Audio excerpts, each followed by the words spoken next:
Part 1-এ আমরা দেখলাম আশফাকের গ্রামের জীবন, তার বাবার স্বপ্ন এবং শহরের কঠিন বাস্তবতায় তার ব্যর্থতা।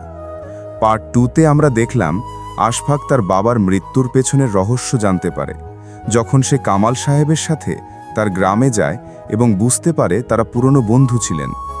আর পার্ট 3-তে আমরা জানলাম তাদের বন্ধুত্বের পেছনে লুকিয়ে ছিল এক গভীর বিশ্বাসঘাতকতার গল্প, এবং সেই বিশ্বাসঘাতকটি এখনও জীবিত ও প্রভাবশালী। আশফাক স্তব্ধ হয়ে বসে আছে, তার মাথার মধ্যে হাজারো প্রশ্ন ঘুরপাক খাচ্ছে। যে মানুষটির কাছে সে একসময় চাকরি চেয়েছিল, তার কাছেই কিনা তার বাবার মৃত্যুর রহস্য লুকিয়েছিল। এই শহরের নিষ্ঠুরতা আশফাককে আবার নতুন করে আঘাত করল। সে বুঝতে পারছিল না এই প্রতিশোধের আগুন তাকে কোন পথে নিয়ে যাবে। তার মনে হলো সে শুধু তার বাবার মৃত্যুর কারণ জানতে চায়নি, সে চায় সেই বিশ্বাসঘাতকতার বিচার হোক। আশফাক তার মনকে শান্ত করার চেষ্টা করল। সে কামাল সাহেবের দিকে তাকালো। কামাল সাহেবের চোখে ছিল এক গভীর বেদনা। তিনি আশফাকের দিকে তাকিয়ে বললেন, বাবা, আমি জানি তুমি এখন কি ভাবছ। আমি জানি তুমি এখন আমার উপর রাগ করছো। আশফাক বলল, না কামাল সাহেব, আমি আপনার উপর রাগ করছি না। আমি শুধু অবাক হচ্ছি যে আপনার মতো একজন ভালো মানুষের সাথে এমন বিশ্বাসঘাতকতা কিভাবে সম্ভব। কামাল সাহেব আশফাককে জড়িয়ে ধরলেন। বাবা, আমার জীবনের সবচেয়ে বড় ভুল ছিল তাকে বিশ্বাস করা। আমি তাকে আমার বন্ধুর মতো মনে করেছিলাম, কিন্তু সে আমার বিশ্বাস ভেঙে দিল।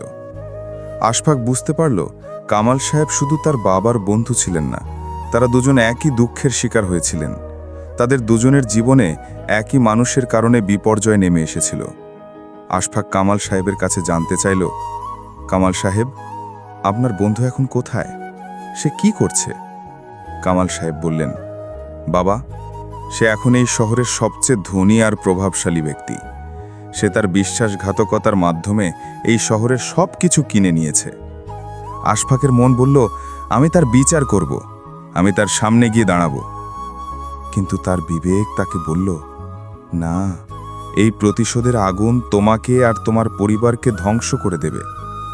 আশফাক তার মনকে শান্ত করার জন্য তার বোনের কথা ভাবল। সে জানত তার বোনের জীবন এখন তার হাতে। সে যদি কোনো ভুল করে তাহলে তার বোনের জীবন নষ্ট হয়ে যাবে। তাই সে তার মনের প্রতিশোধের আগুনটাকে শান্ত করার চেষ্টা করল। আশফাক তখন জানতে পারে কামাল সাহেব তার স্ত্রী এবং তার বন্ধুকে নিয়ে একটি পুরনো গ্রাম থেকে এসেছিলেন, যেখানে তারা দুজন একসাথে একটি ব্যবসা শুরু করেছিলেন। কিন্তু তাদের সেই ব্যবসাটি নষ্ট হয়ে গিয়েছিল। তাদের সাথে একজন বিশ্বাসঘাতকতা করেছিল। সে তাদের সব টাকা নিয়ে চলে গিয়েছিল। কামাল সাহেব তার স্ত্রীকে হারিয়েছিলেন, আর আশফাকের বাবা তার জীবন হারিয়েছিলেন।